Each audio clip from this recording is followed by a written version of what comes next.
Alam mo ba na ang 10 utos ng Diyos ay hindi lamang batas, kundi paalala ng kanyang pag-ibig?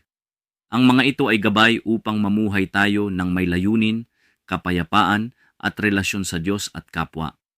Sabi sa Exodo 20, dito ibinigay ng Diyos ang kanyang utos. Huwag kang magkakaroon ng ibang Diyos. Huwag kang gagawa ng Diyos-Diyosan. Huwag mong gamitin ang pangalan ng Diyos sa walang kabuluhan. Alalahanin mo ang araw ng Sabath.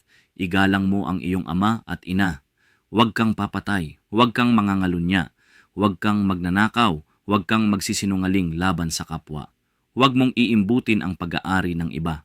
Ang mga utos na ito ay hindi para tayo'y gawing alipin, kundi para tayo'y palayain mula sa kasalanan. Sa Juan 14 verse 15, sinabi ni Jesus, "Kung iniibig ninyo ako, tuparin ninyo ang aking mga utos." Hindi ito paraan para maligtas, kundi bunga ng ating relasyon sa Kanya. Kapag mahal mo ang Diyos, kusa mong gugustuhing sundin ang Kanyang salita. Ang pagsunod ay tanda ng pag-ibig. Ang pagsunod ay proteksyon. Ang pagsunod ay pagpapala. Ang 10 utos ay salamin ng kanyang likas na kabanalan at kabutihan.